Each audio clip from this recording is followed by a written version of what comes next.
अंग्रेजी में बोलूं तो मैं इंटीग्रेशन ऑफ राजस्थान या यूनिफिकेशन ऑफ राजस्थान नाम का टॉपिक होता है, या राजस्थान का एकीकरण कह सकते हो। संभवतः अपने राजस्थान की हिस्ट्री का सबसे सरल टॉपिक पर सबसे इंपॉर्टेंट टॉपिक।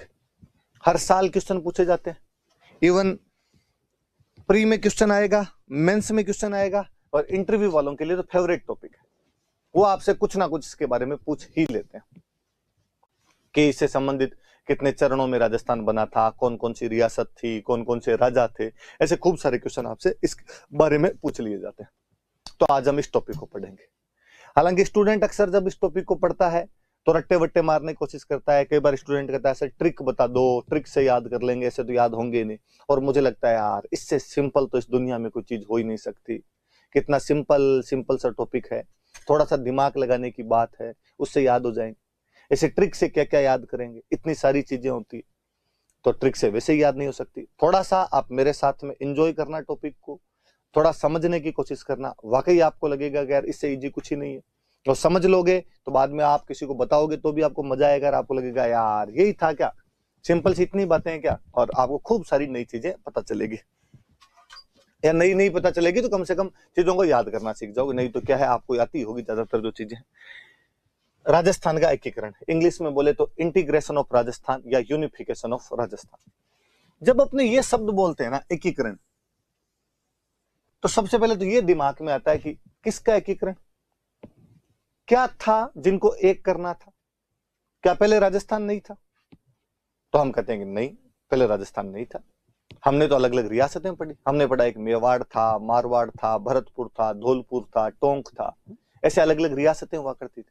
कितने क्या कुछ था अपने। तो हम कहते हैं अपने आज जो राजस्थान दिखता है इसमें क्या क्या मिला हुआ, क्या क्या एक किया गया, क्या क्या यूनाइट या इंटीग्रेट किया गया। हम कहते हैं इसमें 19 रियासतें हैं।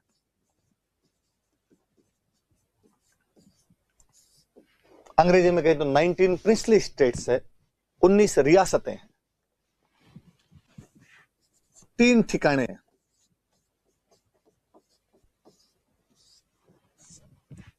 नीमराणा,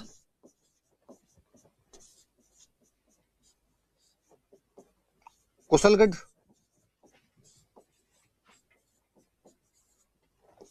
और लावा।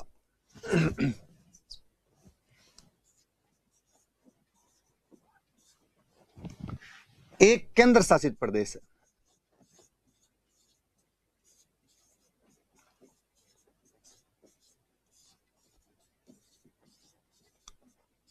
जिसका नाम था अजमेर मेरवाड़ा।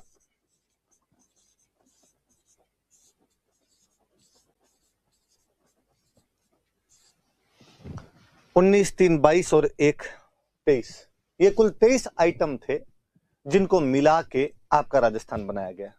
क्या क्या है? 19 तो रियासतें हैं, प्रिंसली स्टेट्स है। मैं और अच्छे शब्दों में बताऊं तो 19 वो जगह है जहां पे राजाओं का राज है, राजा राज करते हैं जहां पर। 3 ठिकाने, अंग्रेजी वाले कहते हैं चीफ सीप, 3 चीफ सीप है। क्या होती है भाई चीफ सीप? किसी भी रियासत में खूब सारे ठिकाने हुआ करते थे, प्रत्येक रियासत में अलग अलग खूब सारे ठिकाने हुआ करते थे। मुख्य भूमि राजा के पास में होती जिसको बोलते खालसा, बाकी भूमि सामंतों के या फ्यूडल लॉर्ड्स के पास में हुआ करती, और जिस सामंतों या फ्यूडल लॉर्ड के पास में जो जमीन होती उसको बोलते ठिकाना, या उसको ठिकाना बोलते, या एक अपने आम बोलचाल की भाषा में हम कहते हैं जागीर। राजा अपने भाई बंधुओं को जमीन बांटा करता था, राजा अपने कोई युद्ध में लड़ने वाले बहादुर सेनापतियों को जमीन दे दिया करता था। ये ठिकाने या जागीर हुआ करते थे, प्रत्येक रियासत में होते। पर कई बार किसी सामंत की राजा से बननी बंद हो जाती।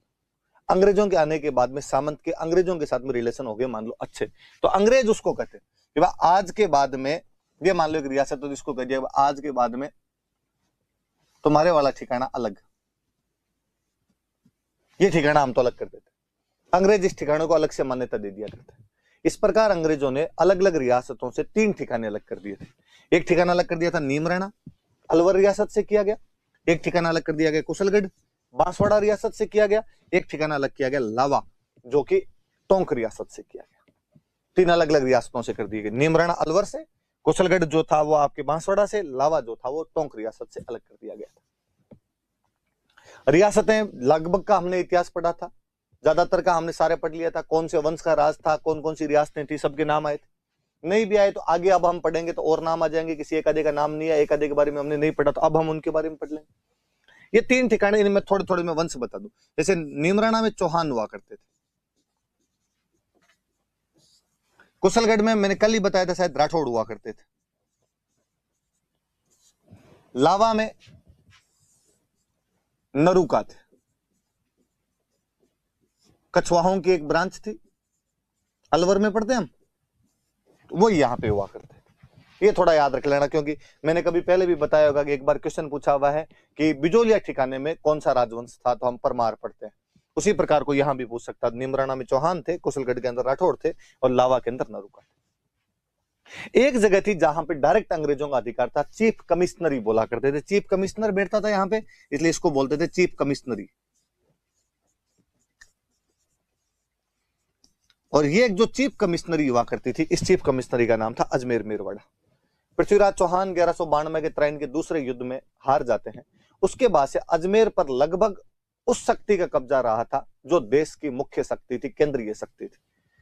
पहले तुर्कों ने इसे अपने कब्जे में रखने की कोशिश की, फिर इसे आपके मुगलों ने अपने कब्जे में रखने की कोशिश की, फिर मराठे अपने कब्जे में रखा करते थे और बाद में अंग्रेजों ने अपने इसे कब्जे में रखने की कोशिश की।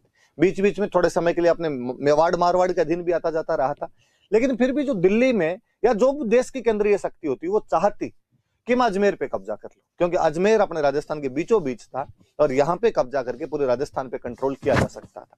इसलिए हम अजमेर को राजस्थान का हृदय के नाम से जानते हैं, हार्ट ऑफ राजस्थान कहते हैं। तो अजमेर पे कब्जा करना जरूरी था, तो अंग्रेजों ने भी अजमेर पे कब्जा किया। मराठों से लिया था अंग्रेजों ने, ये मराठों से संधियों के बाद में अंग्रेजों ने अपने पास ले लिया था। यहाँ पे अपना एक चीफ कमिश्नर बिठाना शुरू कर दिया, इसलिए इसको चीफ कमिश्नरी बोलते थे। मतलब 19 प्रिंसली स्टेट्स है, 3 चीफ शिप है, एक चीफ कमिश्नरी है, इनको मिलाकर जो एक भूभाग बना उसका नाम राजस्थान है।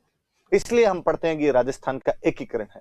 तो राजस्थान के एकीकरण में ये चीजें थी, ये ऐसा ऐसा किया गया था। अब और पढ़ते हैं हम आगे।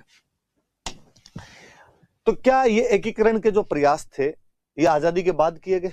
इससे पहले कभी एकीकरण के प्रयास नहीं किए गए? नहीं, अंग्रेजों ने बहुत पहले ही एकीकरण के प्रयास शुरू किए थे और भारत में लगभग छोटी मोटी करके 562 रियासतें हुआ करती थी। अप्रोक्स 562 के आसपास रियासतें हुआ करती थी।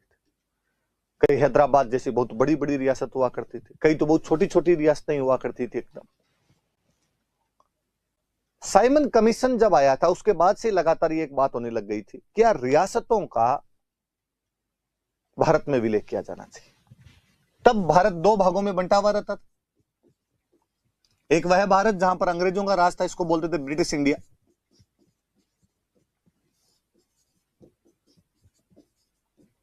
एक वह भारत जिस पे राजाओं का राज हुआ करता था, इनको बोलते थे देसी रियासत,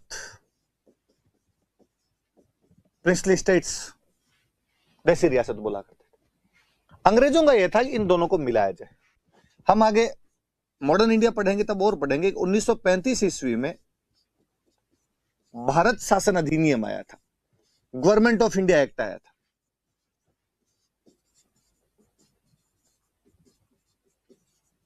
भारत शासन अधिनियम में गवर्नमेंट ऑफ इंडिया एक्ट आया था और गवर्नमेंट ऑफ इंडिया एक्ट के अंदर कहा गया कि इन दोनों को मिला के एक अखिल भारतीय संघ बनाया जाएगा, ऑल इंडियन फेडरेशन बनाई जाएगी।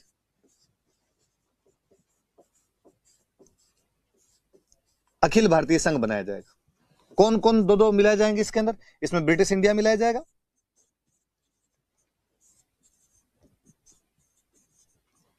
और देसी रियासतें भी मिलाई जाएगी।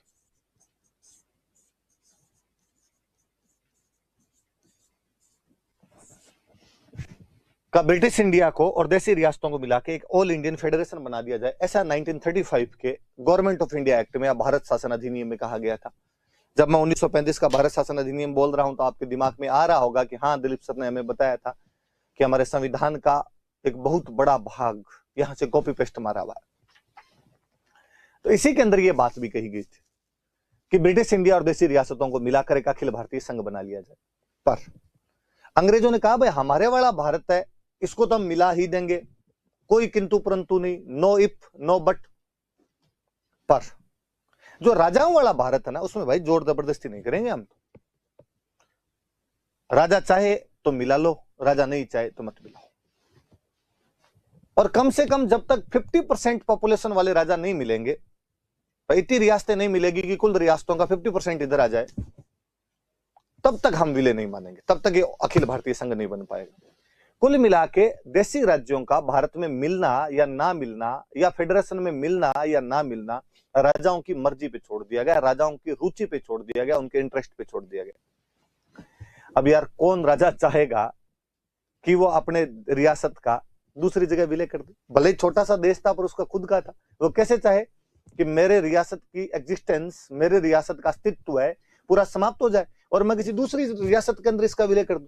टेढ़ा है पर मेरा है वाली फीलिंग सब जगह हुआ करती थी यार। इसलिए कोई राजा तैयार ही नहीं। राजा तैयार नहीं हुए तो 1935 के अधिनियम में जो अखिल भारतीय संघ कहा गया था वो अस्तित्व में नहीं आ पाया। मुझे याद है एक बार किसी एग्जाम में क्वेश्चन था कि 1935 के एक्ट में अखिल भारतीय संघ का प्रोविजन रखा गया था, लेकिन यह यूनियन, यह फेडरेशन, यह संघ एग्जिस्टेंस में नहीं आ पाया था, अस्तित्व में नहीं आ पाया था। क्यों? बिकॉज राजाओं ने कोई भी इंटरेस्ट नहीं दिखाया था, राजाओं की अरुचि के कारण, due to lack of interest of kings, कि राजाओं ने किसी प्रकार का इंटरेस्ट नहीं दिखाया, इसलिए संघ नहीं बन पाया।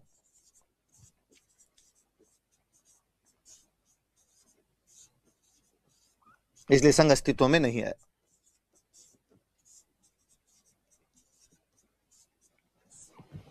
एक तो ये बात याद रखने, 1935 वाले अधिनियम की बात याद रखना, इसमें तो लगभग पास आसपास ही पहुंच गए थे कि ऐसा करेंगे, पर ऐसा नहीं कर पाए थे वो लोग। फिर अंग्रेजों का एक गवर्नर जनरल हुआ करता था, लॉर्ड लिनलिथगो।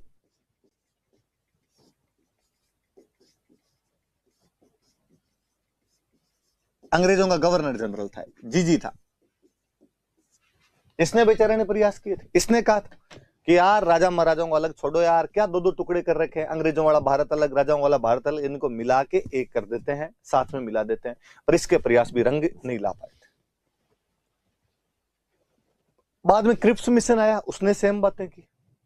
कैबिनेट मिशन आया 1946 में, कैबिनेट मिशन ने भी कहा कि हम देशी रियासतों को और अखिल ब्रिटिश इंडिया को मिला के एक अखिल भारतीय संघ बनाएंगे।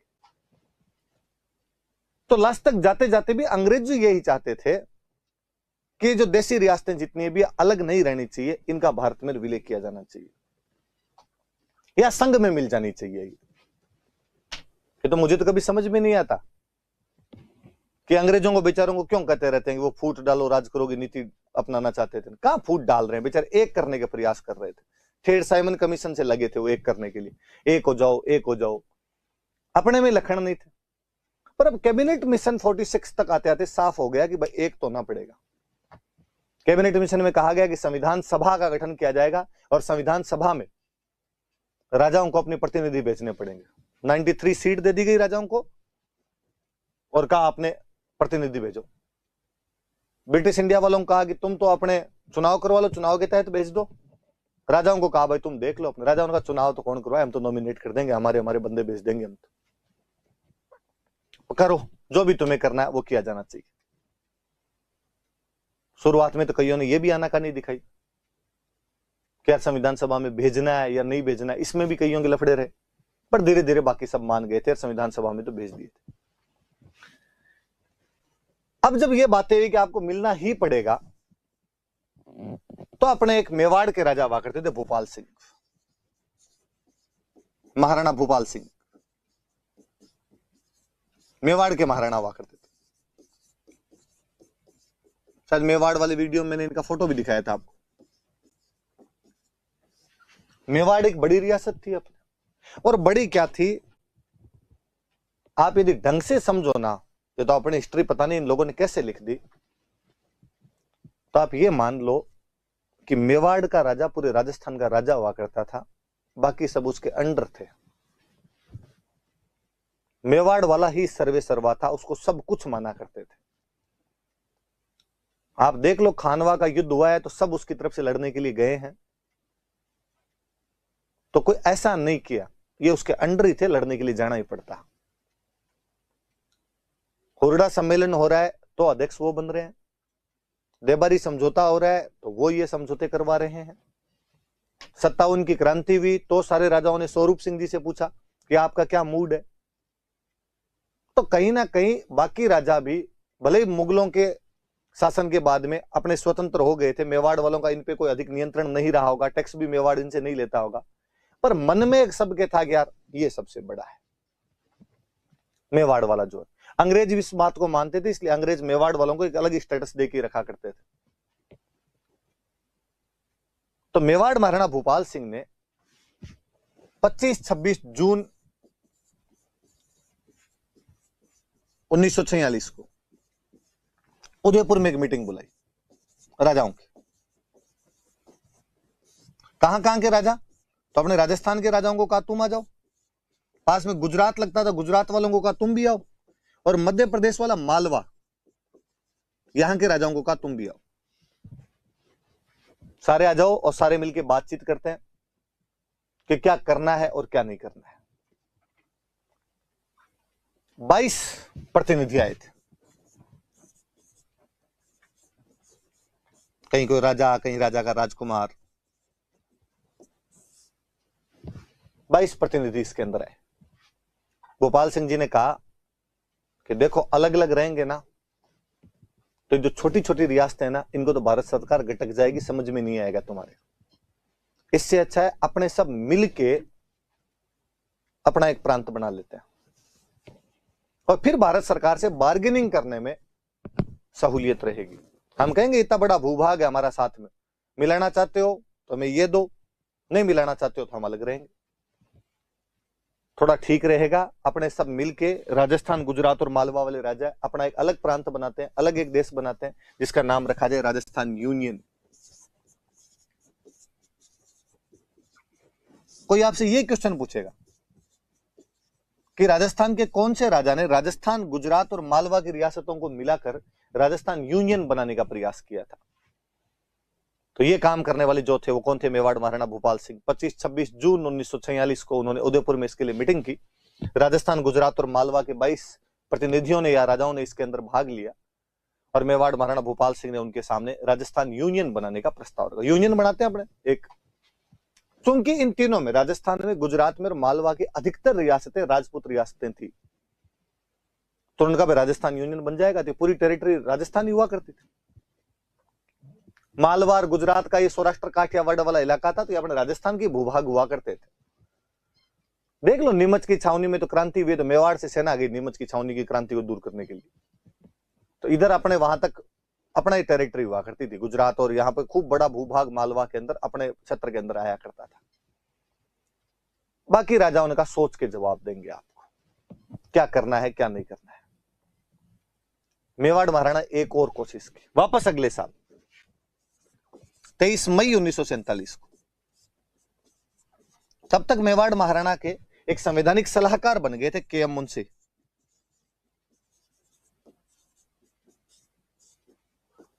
मेवाड़ महाराणा के संवैधानिक सलाहकार हुआ करते थे। मैंने मेवाड़ प्रजामंडल पढ़ा है, तब भी इनकी बात की थी कि इन्होंने मेवाड़ का संविधान भी बनाया था। के.एम. मुंशी को कहा गया वापस बात करो यार। के.एम. मुंशी ने वापस लोगों को बुलाया कि भाई आओ। इस बार तो कई राजा तो आए नहीं, कईयों ने अपने अपने को दीवान वगैरह भेज दिए, दूसरे लोगों को भेज दिया। कुल मिला के मेवाड़ महाराणा भूपाल सिंह का जो एफर्ट था, जो ये प्रयास था कि अपने को राजस्थान, मालवा और गुजरात की रियासतों को मिलाकर एक यूनियन बना लेनी चाहिए, वो उनका जो प्रस्ताव या उनका सुझाव जो था वो सिरे नहीं चढ़ पाया। कारण भी था, सब राजाओं के पर्सनल एम्बिशंस इतने ज्यादा हुआ करते थे, व्यक्तिगत महत्वाकांक्षा इतनी ज्यादा हुआ करती थी कि कोई भी राजा दूसरे के झंडे के नीचे रहने के लिए तैयार ही नहीं था। कोई भी राजा दूसरे को अपने से ऊपर वाली सीट पर देखने के लिए तैयार ही नहीं था। वो भले कोई छोटी रियासत का राजा था या बड़ी रियासत का राजा था, पर सबके साथ समस्या तो ये आ रही थी। तो भोपाल सिंह जी ने तो पूरे मतलब राजस्थान, गुजरात, मालवा की रियासतों को मिलाकर एक करने का प्रयास किया। बाकी लोगों ने भी अपने अपने प्रयास किए।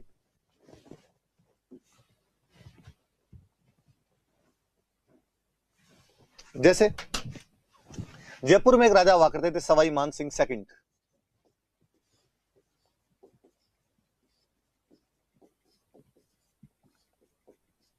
और इनका प्रधानमंत्री हुआ करता था वी.टी. कृष्णामाचारी।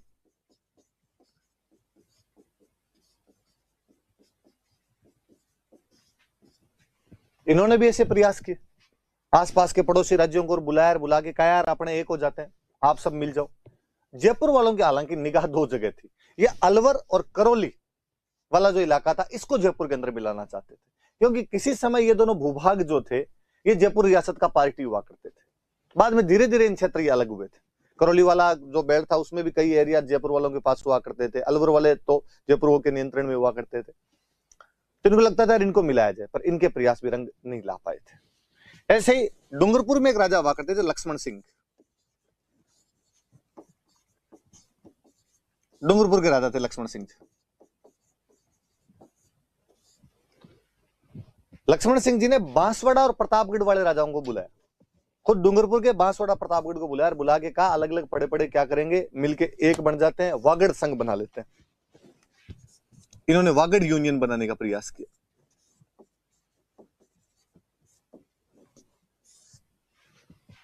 पर वही बात है, बांसवाड़ा डूंगरपुर वालों ने पूछा कि यदि वागड़ यूनियन बनेगी तो इसका हेड, इसका चीफ कौन होगा, प्रेसिडेंट कौन होगा, मुखिया कौन होगा इसमें? लक्ष्मण सिंह जी ने कहा वो तो मैं ही होऊंगा, और कौन होगा?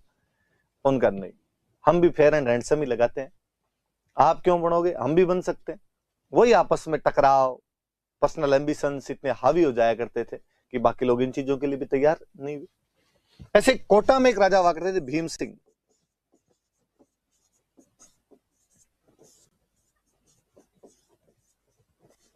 इन्होंने बूंदी और झालावाड़ वालों को बुलाया और बुला के कहा अपने एक अलग राज्य बना लेते, एक हाड़ौती संघ बना लेते हैं।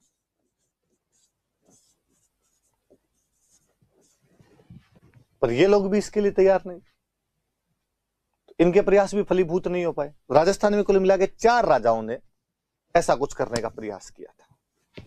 4 राजा कौन कौन? मेवाड़ महाराणा भोपाल सिंह तो पूरे राजस्थान, मालवार, गुजरात को मिलाना चाहते हैं। जयपुर वाले अलवर करौली से मिलके बड़ा प्रांत बनाना चाहते हैं।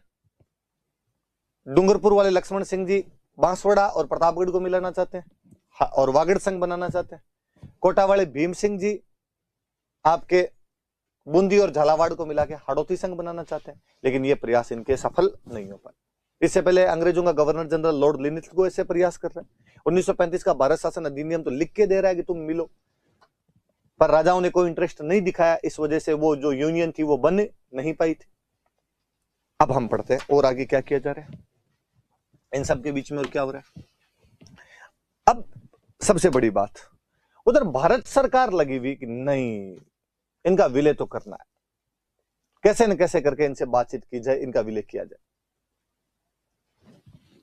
भारत सरकार ने एक रियासती विभाग बनाया। आपने रियासती विभाग भी कहते हैं, इसको रियासती सचिवालय भी कहते हैं, प्रिंसली स्टेट सेक्रेटेरिएट या प्रिंसली स्टेट डिपार्टमेंट बनाया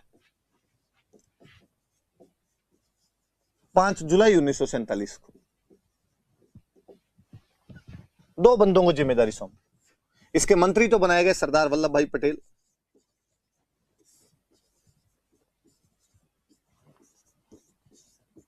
ये तो इस विभाग के मंत्री थे, या अध्यक्ष का दो बोले आप, मिनिस्टर। इसके सचिव बनाए गए वीपी मेनन, ये इसके सेक्रेटरी बनाए गए। इन दोनों को जिम्मेदारी दी गई कि भाई आप लोग अब रियासतों से बात करो, भारत की रियासतों से बात करो और भारत की रियासतों से बात करके उनको मिलाने का काम शुरू करो। 5 जुलाई 1947 को यह जिम्मा सरदार वल्लभ भाई पटेल और वीपी मेनन को रियासती विभाग बनाकर दे दिया गया। रियासती विभाग ने एक घोषणा की, रियासती विभाग ने कहा कि वे रियासत जिनकी जनसंख्या 10 लाख से अधिक हो, मोर देन 10 लाख पॉपुलेशन, और जिनकी इनकम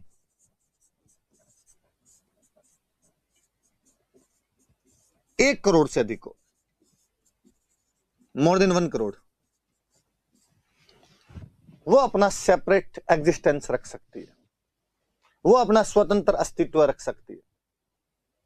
जिनके जनसंख्या 10 लाख से अधिक है किसी रियासत की और इनकम 1 करोड़ से अधिक है, यदि ये दोनों शर्तें फुलफिल करती है कोई रियासत, यदि ये कंडीशन फुलफिल होती है, तो वो रियासत अपना सेपरेट एग्जिस्टेंस रख लो, वरना तो हम उनका विलय करेंगे। या तो पास के किसी प्रांत में विलय कर दिया जाएगा, या पास के किसी केंद्र शासित प्रदेश में उनका विलय कर दिया जाएगा। और यदि ये कोई फुलफिल कर रहा है, उनको हम कह देंगे भाई तुम स्वतंत्र रह जाते थे, वो अपना एग्जिस्टेंस अलग से बना के रख सकती है। बाकी मर्ज तो करेंगे, किसी ना किसी के अंदर करेंगे। फटाफट डिसीजन लो, तुम्हारे जो करने है वो, जो नहीं करने, चिट्टा चिट्टा कहा, साफ साफ कह दिया भारत सरकार ने। तो रियासती विभाग की क्या घोषणा है कि वे रियासत जिनकी जनसंख्या पॉपुलेशन मोर देन 10 लाख और इनकम मोर देन 1 करोड़ है, वो अपना एग्जिस्टेंस जारी रख सकती है। बाकी सबको किसी ना किसी प्रांत में, प्रोविंस में, या किसी ना किसी चीफ कमिश्नरी के अंदर अपना विलय करना पड़ेगा। ये सोच लो तुम क्या करना है, क्या नहीं करना है अपने आप। इतने में 18 जुलाई को 1947 को भारत सरकार ने, सॉरी अंग्रेजों ने इंडियन इंडिपेंडेंस एक्ट पारित किया, भारतीय स्वतंत्रता अधिनियम पारित किया, इंडियन इंडिपेंडेंस एक्ट। अब जब रियासतों को कहा गया कि भाई बात करो, तुम किस में शामिल होना है, किस में नहीं शामिल होना है, तुम्हें क्या करना है, क्या नहीं करना है, तो रियासतों ने कहा भाई हमारे तो बात करने का अधिकार तो अंग्रेजों के पास होते हैं, क्योंकि अंग्रेजों से जब संधियां की थी तो सुरक्षा के और विदेशी मामले तो अंग्रेजों को दे दिए थे। अंग्रेज बताए क्या करना है, क्या नहीं करना है। अंग्रेजों ने 18 जुलाई 1947 को इंडियन इंडिपेंडेंस एक्ट पारित किया। उसमें बाकी तो भारत पाकिस्तान की आजादी की नहीं, ये बातें थी। एक लाइन उन्होंने और लिखी, और उन्होंने लिखी कि हमने रियासतों के साथ जो संधियां की थी वो खत्म की जाती, दिल पे पत्थर रखकर हमने ब्रेकअप कर लिया, तलाक तलाक तलाक है भाई साहब, अब अपने में कोई लेना देना आपस में नहीं है, तुम जानो तुम्हारा काम जाने। तो 18 जुलाई के बाद में अब रियासतें सीधे अपने डिसीजन लेने के लिए स्वतंत्र थी, क्या करना है, क्या नहीं करना है। भारत सरकार उधर से अपनी मंशा जाहिर कर चुकी है कि 10 लाख से अधिक जनसंख्या, 1 करोड़ से अधिक इनकम वाली रियासतें तो हम अलग रख देंगे इनको, तो बाकी सबको अपना मर्ज करना पड़ेगा। तुम सोच लो क्या करना है, क्या नहीं करना है तुम, और फटाफट सोच के हमें बता दो कि क्या होना चाहिए, क्या नहीं होना चाहिए। ये कंडीशन चल रही है। मैं एक बात की चर्चा और करना चाहूंगा कि ये प्रॉब्लम क्यों आ रही थी, राजस्थान के एकीकरण में समस्याएं क्या क्या थी। कभी कोई मेंस के अंदर पूछ ले कि आखिर क्या प्रॉब्लम्स थी।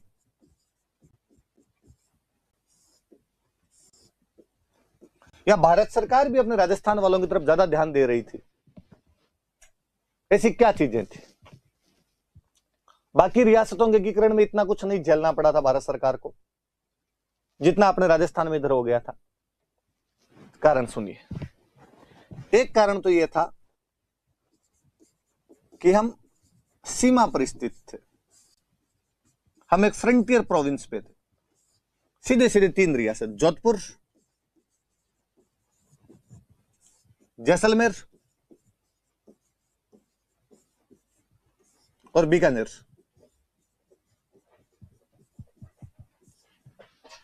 कश्मीर की सीमा, सॉरी कश्मीर कह रहे, पाकिस्तान की सीमा पर है सीधी की सीधी। भारत सरकार नहीं चाहती थी कि पाकिस्तान की बाउंड्री रियासतों के लगे और पाकिस्तान उन रियासतों पे कंट्रोल करने की कोशिश करे। इसलिए भारत सरकार के लिए जरूरी था कि इतनी लंबी टेरिटरी को आप छोड़ नहीं सकते, इन प्रदेशों को भारत में मिलाना है,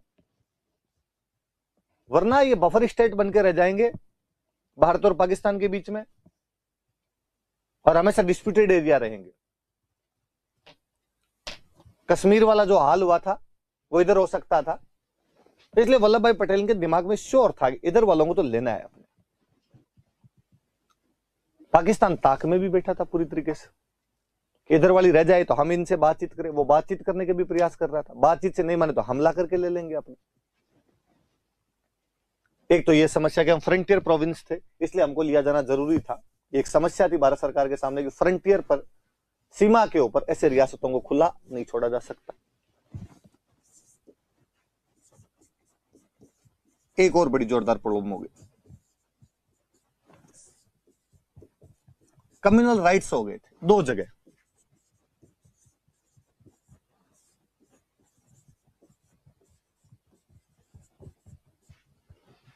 अलवर और भरतपुर में अपने कम्युनल राइट्स हो गए थे। तो एक चीज बड़ी जोरदार अपने को माननी पड़ेगी कि 47 के समय जब पूरा भारत दंगों की विभीषिका में जल रहा था, तब अपने राजस्थान का एक बड़ा भूभाग सांप्रदायिक सौहार्द के साथ जी रहा था। अपने यहां पे दंगों जैसी कोई बात नहीं।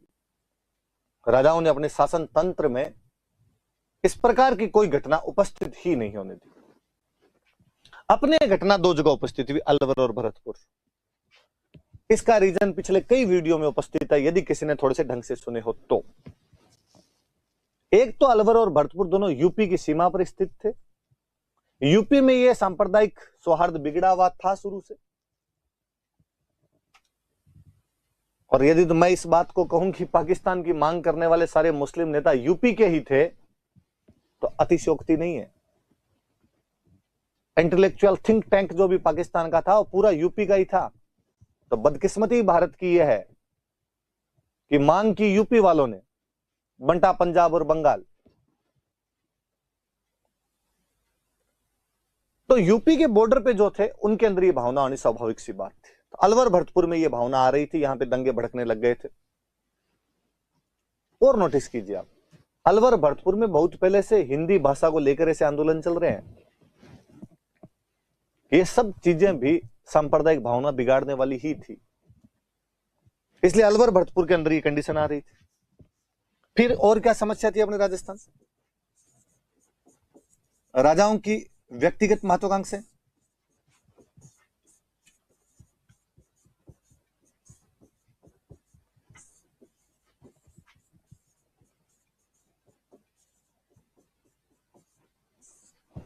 राजा जो थे उनकी पर्सनल एम्बिशंस इतने ज्यादा थे कि वो एक दूसरे के साथ रहने के लिए तैयार ही नहीं थे। इसलिए इन सबको एक करना ही बहुत बड़ी बात थी कि इनको एक कैसे करेंगे अपन। इनमें अपने वंश को लेके, अपनी टेरिटरी को लेके, अपनी भूमि को लेके वो लगाव, वो श्रेष्ठता की भावना कूट कूट के भरी हुई है। कोई दूसरे के साथ में बराबर बैठने के लिए तैयार नहीं।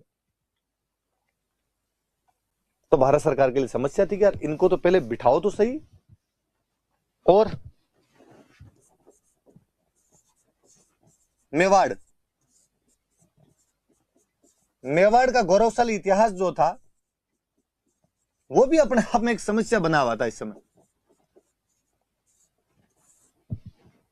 कि मेवाड़ वालों का ये कहना था, भोपाल सिंह का ये कहना था कि भाई बापा रावल ने 734 में मेवाड़ में हमारे गोहिल वंश की स्थापना कर दी थी, और तब से लेके अब 1947 तक लगातार हमारा इस भूभाग पर राज रहा है। मतलब 1300 साल की हिस्ट्री है हमारी यहाँ की। और आप कहते हो यार कल दो नए देश बनेंगे, भारत और पाकिस्तान, इनके अंदर विलय कर दिया जाए। नहीं, हम हमारे आजाद रह जाएंगे, अलग रह जाएंगे। हम हमारे 1300 साल के गौरवशाली इतिहास को किन्हीं नवोदित राष्ट्रों के अंदर समाहित नहीं कर सकते।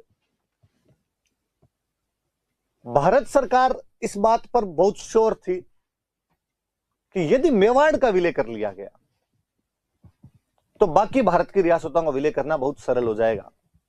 क्योंकि मेवाड़ के साथ जो कुंभा, सांगा, प्रताप, राज सिंह के जो नाम जुड़े हुए थे, तो भारत सरकार बाकी रियासतों को यह कह सकती थी कि जब वो महान बलिदानियों की भूमि भारत संघ में मिलने के लिए तैयार है, तो बाकी वाले तो क्या मांगते हो रे, तुम क्यों नहीं विलय कर रहे? पर मेवाड़ को लगे कि नहीं यार, ऐसे हम कैसे दूसरे के अंदर अपना मर्ज कर सकते हैं। ये कुछ समस्याएं भारत सरकार के सामने आ रही थी कि राजस्थान की जोधपुर, बीकानेर, जैसलमेर रियासतें सीमा पर स्थित थी और इनको पाकिस्तान के भरोसे नहीं छोड़ा जा सकता था। अलवर, भरतपुर यूपी के नजदीक होने की वजह से सांप्रदायिक दंगों में झुलस रहे थे। इसके अलावा बाकी कहीं नहीं है। बाकी सब जगह तो यदि किसी ने कोई दंगे वंगे करने, पहली बात तो हुए ही नहीं थे, और किसी ने करने की कोशिश भी की थी तो राजाओं ने कहा था कि नहीं, चून चप्पड़ ही नहीं। थोड़ा बहुत भी यदि किसी ने ये हिंदू मुस्लिम करने की कोशिश की तो जूते पड़ जाएंगे। तो अपने जहां जयपुर में कहते हैं यहां ऐसी थोड़ी प्रॉब्लम आने की संभावना हुई थी। सवाई मानसिंह सेकंड ने कहा कि नहीं, किसी पे कोई हाथ नहीं उठाया जाएगा, मेरी प्रजा है सारी की सारी, सबकी सब एकदम सेफ रहे। तो उस समय तो यूपी की तरफ से जो शरणार्थी आए थे, पाकिस्तान की तरफ जा रहे थे, उनको भी राजा ने यहां पे कहा था कि तुम रुक सकते हो, क्या रुक जाओ, मैं शरण दूंगा। साहब यूपी में पीछे हमें लोग मार रहे हैं, पीछे आ जाएंगे, जयपुर में घुस के कोई मारे मैं चमड़ी उधेड़ लू, चिंता मत करो, तुम्हारी भारत सरकार मरवाती होगी उधर, जयपुर के अंदर कोई हाथ ही नहीं लगाएगा। खूब सारे शरणार्थियों को तब यहाँ जयपुर के अंदर रख लिया गया था। कई जो पाकिस्तान जाने थे उधर पाकिस्तान चले गए थे, पर अलवर भरतपुर के अंदर ये स्थितियां आ रखी थी। राजा आपस में नहीं मिलना चाहते थे। मेवाड़ अपने गौरवशाली इतिहास की वजह से जल्दी से विलय करने के लिए तैयार नहीं था, उसकी अलग बातचीत चल रही थी। ये कुछ कारण उस समस्याओं के अंदर आ रहे थे, पर सरदार वल्लभ भाई पटेल और वीपी मेनन ने अपनी बुद्धि लगाई, इन सब समस्याओं से पार पाते हुए, इन सब राजाओं से बात करते हुए, अलग अलग सबको मनाते हुए, साम दाम दंड भेद यन कैन प्रकारण सारे उपाय लगाते हुए इन सब रियासतों का विलय किया। ये कुछ पूर्व पीठिका है, पूर्व भूमिका है कि क्या स्थितियां चल रही थी, क्या किया जाना था, अब विलय कैसे किया गया, क्या किया गया। मैं वापस एक बात पे आता हूं कि मैं कहूं कि 19 रियासतें थी।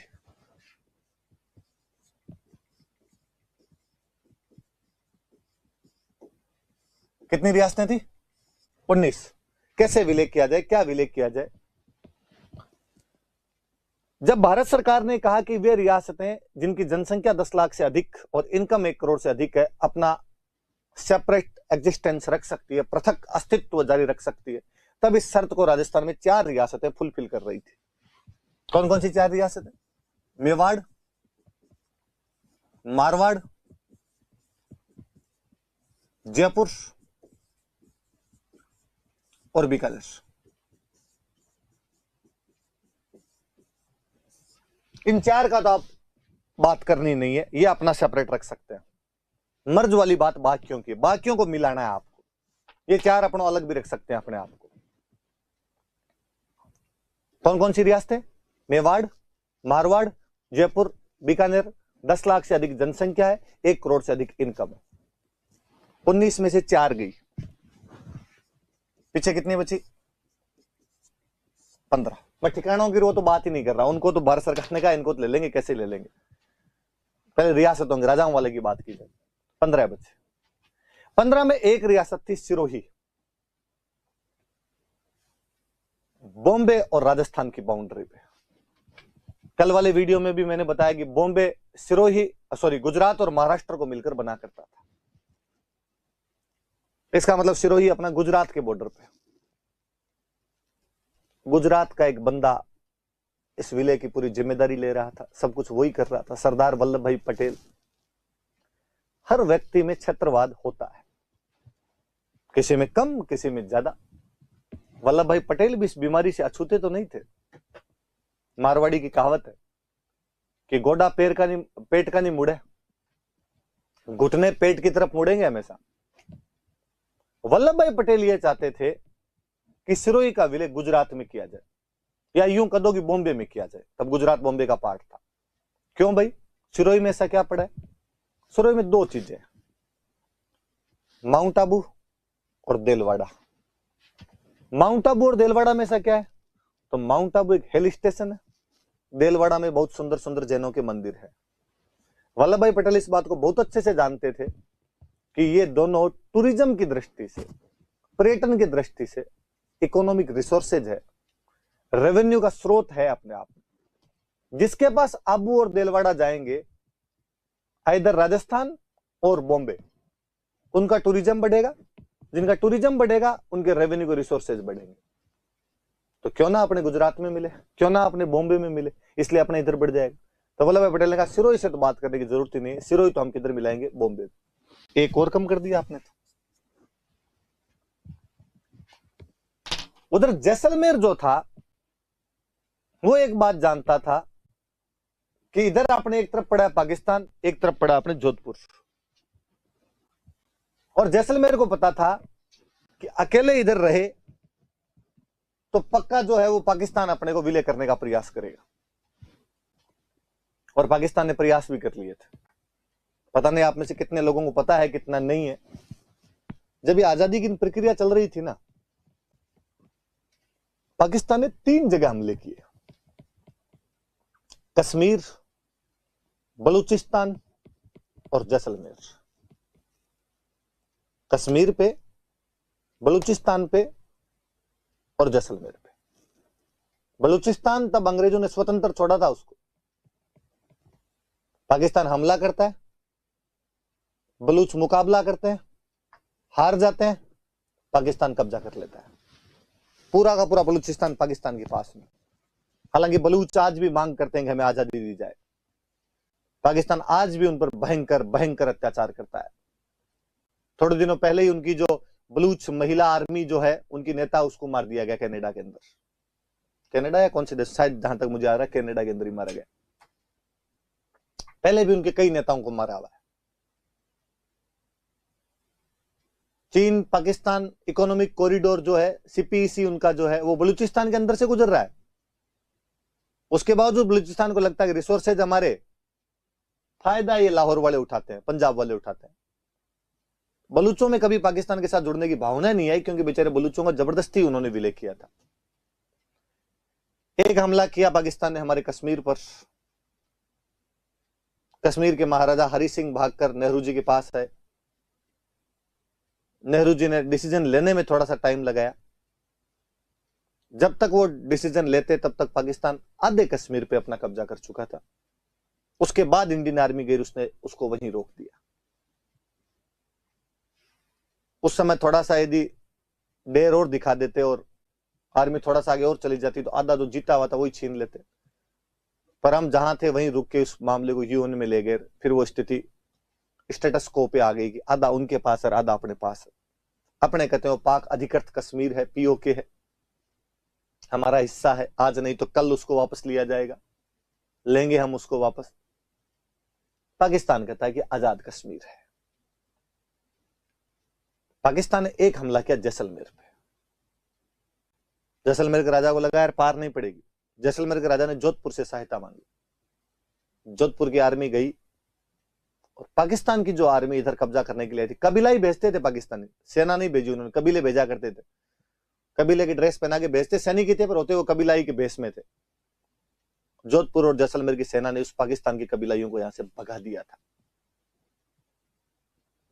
पूरा बलूचिस्तान, आधा कश्मीर पाकिस्तान ले गया था, जैसलमेर नहीं ले पाया। उसने प्रयास तीनों के किए थे। एक जगह पूरा मिल गया, एक जगह आधा मिल गया, एक जगह कुछ नहीं मिला। इसलिए जैसलमेर को एक बात बहुत अच्छे से पता थी कि मेरा अस्तित्व कहीं ना कहीं जोधपुर भी टिका हुआ है। इसलिए जोधपुर जो डिसीजन लेगा वो हम डिसीजन ले लेंगे। इसलिए जैसलमेर वालों का कहीं ना कहीं मानना था भाई हम जोधपुर वाले जैसा करेंगे। और फिर वो इधर जुड़े हुए थे जोधपुर से। जोधपुर एक बड़ी रियासत थी, जोधपुर वो रियासत है जो आजाद रह सकती। इसलिए कहा गया भाई जैसलमेर को भी एक बार छोड़ा जाए। जोधपुर वालों को जब डिसीजन करेंगे तब जैसलमेर वालों को करेंगे। एक वो घट गई। पीछे कितनी बची? 13। टोटल 19। 4 को आप मर्ज नहीं कर सकते। 10 लाख से अधिक जनसंख्या, 1 करोड़ से अधिक इनकम है। 15 सिरोही आपको मिलानी है बॉम्बे में। जैसलमेर जो है वो मारवाड़ पे डिपेंड करेगा। पीछे 13 बचे। इन 13 का विलय करना आपको। इतने में वल्लभ भाई पटेल को एक बड़ा शानदार सा मौका मिला। मैंने अभी बताया अलवर और भरतपुर में सांप्रदायिक दंगे हो गए। अलवर में तो एक और जोरदार कांड हो गया। मैं एक बात बता चुका हूं। अलवर के राजा तेज सिंह और उनका जो प्रधानमंत्री था खरे, वीएन खरे जो उनका प्रधानमंत्री हुआ करता था, इन दोनों का नाम महात्मा गांधी के मर्डर केस में आ गया था। इसलिए इन दोनों को तो गिरफ्तारी कर लिया था। और अलवर रियासत पर भारत सरकार अपना नियंत्रण कर चुकी थी। भारत सरकार का नियंत्रण हो गया था। उधर खबरें आई कि साहब भरतपुर में सांप्रदायिक दंगे हो रहे हैं, कम्युनल राइट्स हो रहे हैं। और समाचार ये थे कि भरतपुर के राजा की इसमें सहमति है। ब्रजेंद्र सिंह भरतपुर के राजा हुआ करते थे। वल्लभ भाई पटेल ने बोला ब्रजेंद्र सिंह का दिमाग खराब है तुम्हारा, मैं इसे काम क्यों करवाऊंगा, और तुम्हें विश्वास नहीं है तो तुम ही रख लो यार, तुम संभालो ये प्रशासन भी, तुम भी संभाल लो। इसलिए भरतपुर राजा तो भारत सरकार को खुद ही प्रशासन दे के आ गए थे। इसलिए भरतपुर में ब्रजेंद्र सिंह ने जैसे ही शासन सौंपा, भारत सरकार ने अपना एक आदमी यहां पर बिठा दिया, एसएन सप्रू। आज से भाई भरतपुर के मामले अपने एसएन सप्रू देखेगा। तो दो रियासतें ऐसी थी जिन पर वल्लभ भाई पटेल बहुत जल्दी अपना नियंत्रण स्थापित कर चुके थे, अलवर और भरतपुर। अलवर के राजा तेज सिंह का महात्मा गांधी की हत्या में नाम आ गया था, इसलिए भारत सरकार के कंट्रोल में थी वो रियासत। भरतपुर के राजा ब्रजेंद्र सिंह सांप्रदायिक दंगों की समस्या के बाद भारत सरकार को अपना नियंत्रण दे चुके थे, एसएन सप्रू को यहाँ का प्रशासक बना दिया गया, इसलिए दो रियासतें तो भारत सरकार के पास थी। अब भारत सरकार को लगता था यार दो तो ले ली, अब इनके पास में दो छोटी छोटी और पड़ी है, एक धौलपुर और एक करौली। क्यों ना इन दोनों से बात की जाए और इन दोनों से बात करके इन चारों का एक स्टेट बना दिया जाए, एक प्रांत बना दिया जाए। तो कभी ये दिमाग में आया आपके कि सबसे पहले हमारे इन्हीं रियासतों का विलय क्यों किया गया, इन्हीं को एक मर्जर क्यों किया गया, बाकियों का शुरू क्यों नहीं किया? क्योंकि भारत सरकार के पास में दो रियासतें ऑलरेडी थी, अलवर और भरतपुर। क्यों? अलवर महात्मा गांधी की हत्या की वजह से तेज सिंह गिरफ्तार था, भरतपुर वाले ब्रजेंद्र सिंह सांप्रदायिक दंगों की समस्या के बाद में भारत सरकार को अपना कंट्रोल दे चुके थे और वहां पे एसएन सप्रू था। अब उनको केवल धौलपुर और करौली वालों से बातचीत करनी थी और इनसे बातचीत करके विलय करना था। हालांकि धौलपुर वाले भी उदयभान सिंह जी थे, वो शुरुआत में कई दिन पाकिस्तान वालों के चक्कर में थे, लेकिन बहुत जल्दी बाद में भारत ने विलय पत्र पर उन पे भी साइन करवा लिए थे। मैं आगे और बताऊंगा, लिख दूंगा मैं बाद में। भारत वाले विलय पत्र पे सबसे पहले कोई साइन करता है तो बीकानेर के राजा से शार्दुल सिंह जी, सबसे लास्ट में कोई साइन करता है तो धौलपुर के राजा थे उदयभान सिंह जी। पर उनको तैयार कर लिया और उनको कहा कि हम तुम्हें राज प्रमुख बनाएंगे, ये जो भी संघ बनाया जाएगा इसका तू है मुखिया, सर्वे सर्वा हेड आपको बनाया जाएगा। उनका ठीक, ये बड़ा मामला एकदम सही है। इसलिए अब हम चरण शुरू करते हैं। पहला चरण जो था, फर्स्ट फेज जो था अपने एकीकरण का, 4 रियासतें ली गई। उस कौन कौन सी 4 रियासतें ली जा रही है? अलवर, भरतपुर, धौलपुर, करौली, एक ठिकाना है अलवर से अलग होके बना हुआ था नीमराणा, इनको ले लिया जाए। पहले चरण के अंदर यह किया गया। क्यों किया गया? पहला चरण यहीं से क्यों शुरू किया गया? वापस दिमाग में रहना चाहिए कि अलवर भरतपुर भारत सरकार को अपना कंट्रोल दे चुकी। क्वेश्चन बनेगा, वे रियासतें राजस्थान की जिनका नियंत्रण भारत सरकार ने बहुत जल्दी अपने पास ले लिया था, अलवर और भरतपुर थी। क्यों ले लिया था? मैं 2-3 बार बोल चुका हूं।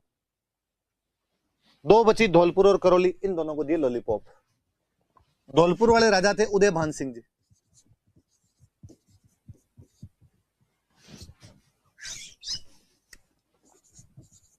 उदयभान सिंह जी धौलपुर के राजा हुआ करते थे, पहले गोलमेज सम्मेलन में भाग ले चुके थे। अपने जो वसुंधरा जी है, वसुंधरा राजे सिंधिया, इनके ससुर जी हुआ करते थे उदयभान सिंह जी। इनको कहा गया कि ये जो भी स्टेट बनेगा, इस स्टेट का आपको राज्यपाल बनाएंगे। और हम पॉलिटी में अभी आपने पढ़ा होगा, एक दिन पहले मैंने बताया था कि अपने यहाँ पे जो राज्यपाल बनते थे उनको बोलते थे राज प्रमुख। तो इनको कहा कि आपको बनाएंगे राज प्रमुख।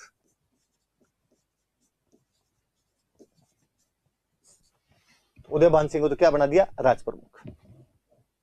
करौली वालों को कहा कि आपको डिप्टी, इनके नीचे वाली रैंक आपको दे देंगे। करौली के राजा हुआ करते थे गणेश पाल, और गणेश पाल जी को कहा कि आपको बना देंगे हम उपराज प्रमुख, डिप्टी राज प्रमुख।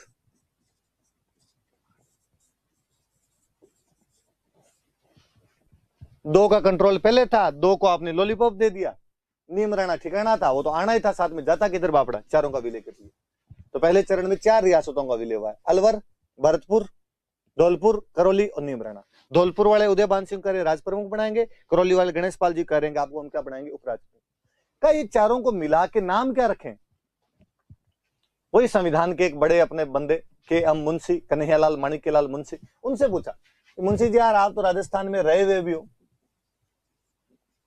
आप बताओ यार इन 4 को मिला के नाम क्या रखा जा रहा है? नाम क्या रखा जाए? उन्होंने कहा राजधानी क्या बनाओगे? कहा राजधानी तो हमारा अलवर बनाने का, कैपिटल तो हम अलवर को बनाएंगे। कहा फिर तो कोई बात ही नहीं। महाभारत काल में या उससे भी पहले ऋग्वेद के अंदर ये जो प्रदेश अलवर के आसपास का प्रदेश था, इसको मत्स्य जनपद कहा करते थे। भगवान विष्णु के प्रथम अवतार मत्स्य अवतार के नाम पर इस जगह का नाम मत्स्य जनपद था। क्यों ना हम इसका नाम मत्स्य जनपद रख दे। सब ये बात ठीक है, के मुंशी वाली बात समझ में आई कि मत्स्य जनपद रख दिया जाए। पर किसी ने कहा ये तो 4 रियासतों को मिलाकर हम तो संघ बना रहे हैं, यूनियन बना रहे हैं, जोड़ रहे हैं, तो कहा मत्स्य संघ रख दो। तो इस पहले चरण का नाम रखा गया मत्स्य संघ, मत्स्य यूनियन। कोई आपसे पूछे कि ऐसा किसके कहने पे किया गया, तो कन्हैयालाल माणिक्यलाल मुंशी के मुंशी जो थे उनके कहने पर किया गया। बड़े नेता वे, संविधान के बहुत अच्छे जानकार थे, बहुत अच्छे साहित्यकार थे। बड़ा अच्छा सा एक इंटरेस्टिंग फैक्ट बताऊं इनके बारे। चलो पहले मैं थोड़ा ये पूरा कर देता हूं, फिर मैं बताऊंगा, वरना फिर बीच में बात रह जाएगी। तो पहले चरण का नाम मत्स्य संघ है, मत्स्य यूनियन है, जो के मुंशी के कहने पर रखा गया। अलवर को राजधानी बनाई है, धौलपुर के उदय भान सिंह को राज प्रमुख बनाया, करौली को गणेश पाल को इसका उपराज प्रमुख बनाया।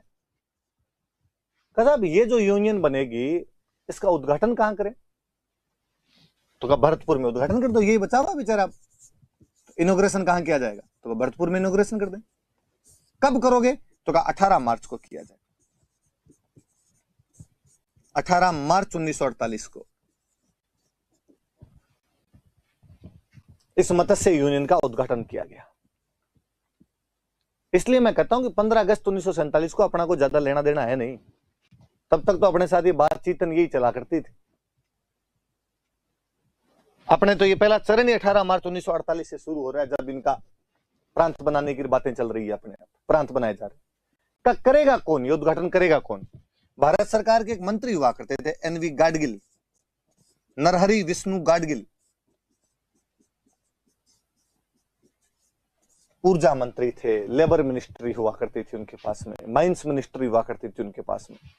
नेहरू जी ने गाडगिल को कहा कि गाडगिल जाओ एक फीता काट के आओ यार भरतपुर में, भरतपुर के किले में फीता काट के आना। एक किसका फीता काटना है, तो मत्स्य यूनियन का।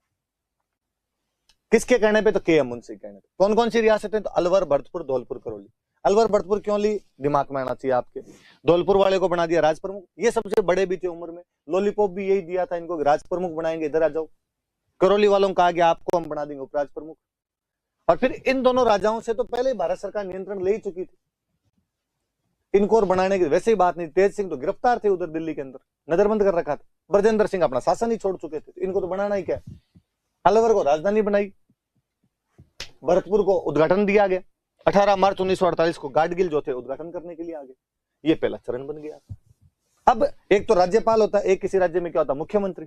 तब अपने राज्यपाल तो होता नहीं था, राज्यपाल को तो अपने क्या बोला करते थे, राज प्रमुख, और मुख्यमंत्री को बोला करते थे प्रधानमंत्री। साहब इसका प्रधानमंत्री किसको बनाया जाए,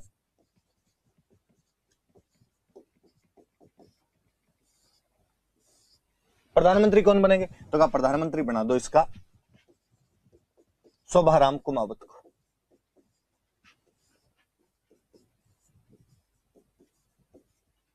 अलवर के एक बंदे हुआ करते थे शोभाराम कुमावत, इनको बना दिया गया प्रधानमंत्री। का उप प्रधानमंत्री किसको बनाया जाए,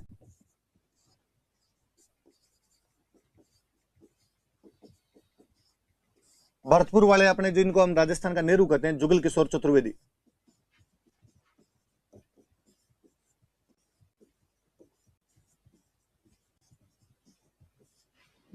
कहा कि इनको बना दो अपने तो उप प्रधानमंत्री। कुछ मंत्री और ले लिए गए, जैसे मैंने एक बताए थे आपको, मास्टर भोलानाथ, मैंने कहा था इनका नाम याद रखना, आगे हम याद करेंगे। इनको मंत्री बनाया था। एक करौली वाले जो चिरंजी लाल शर्मा हुआ करते थे, इनको मंत्री बनाया गया। एक जो अपने भरतपुर वाले गोपीलाल यादव थे, इनको मंत्री बनाया गया। एक धौलपुर के डॉक्टर मंगल सिंह हुआ करते थे,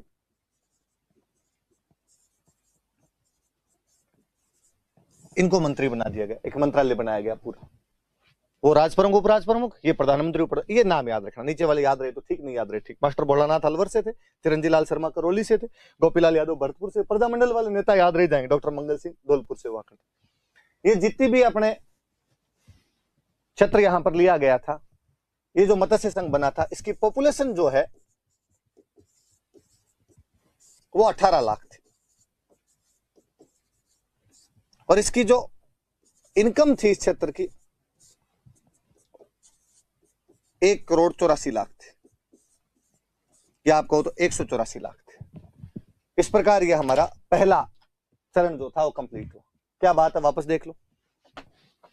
अलवर, भरतपुर, धौलपुर, करौली, नीमराना को लेके के.एम. मुंशी के कहने पर मत्स्य संघ नाम रख के अलवर को राजधानी, भरतपुर में उद्घाटन करवा के, धौलपुर के उदय भान सिंह को राज प्रमुख, करौली के गणेश पाल को उपराज प्रमुख बना के एन.वी. गाडगिल ने 18 मार्च 1948 का भरतपुर में इसका उद्घाटन किया था। शोभाराम कुमावत तो इसका प्रधानमंत्री, जुगल किशोर चतुर्वेदी को इसका प्रधानमंत्री और अन्य राज्यों से कुछ प्रतिनिधिमंडल वाले नेताओं को मंत्री के रूप में ले लिया गया था। एक इंटरेस्टिंग सा फैक्ट जो मैं आपको बता रहा था के.एम. मुंशी के बारे में, मैं यदि किसी से आपसे पूछूं कि भारत के बड़े साहित्यकार कौन हुए तो आप कहोगे सर मुंशी प्रेमचंद। सब जानते हैं हम नाम, आप में से उनकी किताबें पढ़ी होगी, किसी ने गोदान पढ़ा होगा, किसी ने गबन पढ़ा होगा, कोई रंगभूमि पढ़े, कोई कर्म भूमि पढ़े, कोई उनकी निर्मला पढ़े, उनकी बूढ़ी काकी पढ़े, कोई ईदगाह पढ़े। लेजेंडरी हुए प्रेमचंद की तो कोई बराबरी नहीं कर सके हिंदी साहित्य के अंदर। पूछो मुंशी प्रेमचंद के नाम के मुंशी क्यों लगा हुआ है? एक जोरदार कहानी की, एक मैगजीन आया करती थी हंस, दो जने मिलकर निकाला करते थे, के.एम. मुंशी और प्रेमचंद।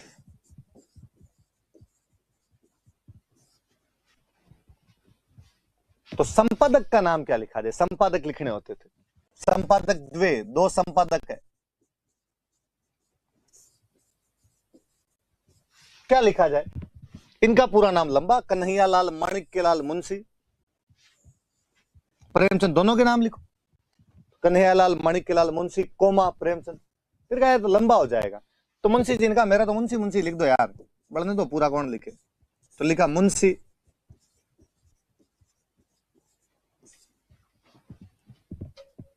हंस मैगजीन के संपादक मुंशी जी है और प्रेमचंद जी है।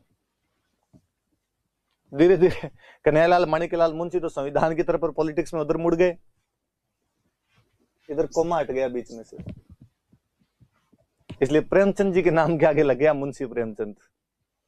याद रहे कि प्रेमचंद जी के नाम के आगे जो मुंशी शब्द लगता है ये कन्हैयालाल माणिक्यलाल मुंशी का पीछे वाला मुंशी है जो प्रेमचंद के आगे जुड़ गया। बाकी प्रेमचंद जी के नाम में कहीं भी मुंशी नहीं आता है। बड़ी जोरदार सी कहानी है इसकी। ये हंस मैगजीन आज भी आती है। कालांतर में प्रेमचंद की आर्थिक स्थिति खराब हो गई थी, प्रेमचंद